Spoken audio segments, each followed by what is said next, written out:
So here, when the textbook opens chapter 22 to talk about 16th century art in Northern Europe and also Spain, the Iberian Peninsula, but we're really focusing on the north, they present you first with this self-portrait by Albrecht Dürer. And they had to choose something by him to initiate the chapter because he really is the giant of the 16th century North, comparable to Leonardo or Michelangelo or Raphael in Italy. There are a couple of key ideas, a few key ideas to note in analyzing this painting as a representative of his art. So first of all, there's the fact of its pose, a self-portrait in this particular position facing us directly with the hands placed in this way and this intense look in the eyes right back at us, engaging our consciousness into this painted consciousness. This is actually Durer using a very standard iconography called Salvator Mundi, which the textbook introduces here, which is an image of Christ as Latin word Salvator Mundi, which means savior of the world. And this was very popular in the North. So to explain that iconography, I'm showing you this unfinished painting that was made by Durer, which is a Salvator Mundi painting of Jesus Christ. It's interesting in a lot of ways. For instance, it shows you his procedure of making a really careful pencil underdrawing and then layering in the paint. And he actually waited till the end to do the face. Perhaps he abandoned it because he wasn't happy with the face. That's not known. But in terms of the iconography of Salvator Mundi, this traditionally means that Jesus is holding a kind of crystal orb in his hand, as if holding the world, and then making this hand gesture, which is a gesture, traditional gesture of blessing.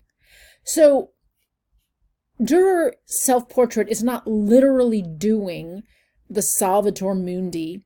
There's no crystal orb. The hand gesture has really been modified to be disguised in the stroking of the fur.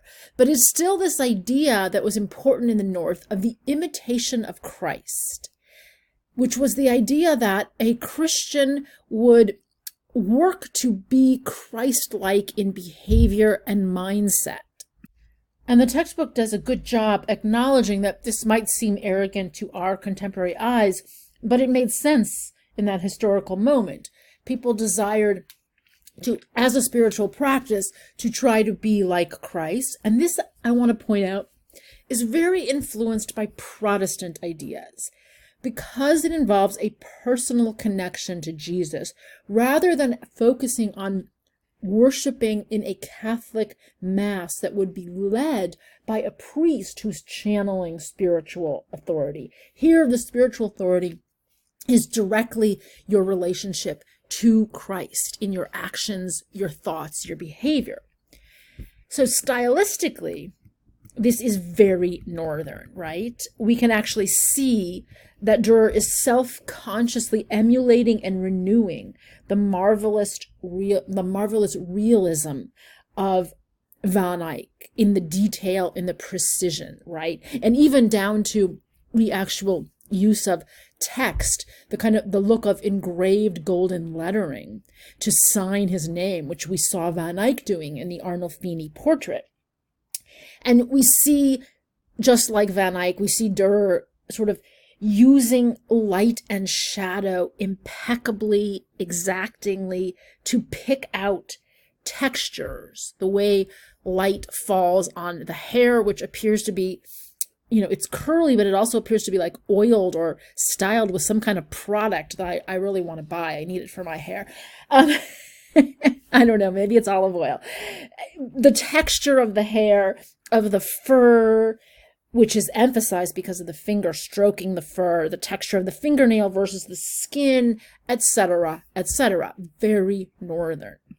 Yet this very Northern artist also traveled to Italy. Look at this, where your textbook points out this important fact, 1494 to 1495, where he encountered a new conception of artists as noble intellectuals, participants in humanistic discourse, and purveyors of ideas as well as pictures. And he also encountered certain great artists that we know of from that time, such as Leonardo.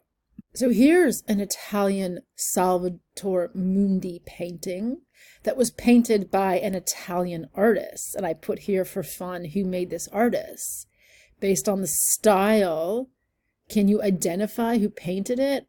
Well, it's for fun because I just gave it away. It's Leonardo da Vinci.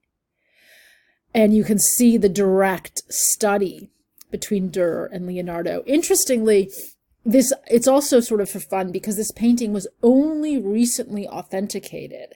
Just in, I think, the last 5 years, maybe less, this painting that had been sort of questioned who made it has become mostly authenticated. It's not without any doubt, but we're pretty sure it was Leonardo.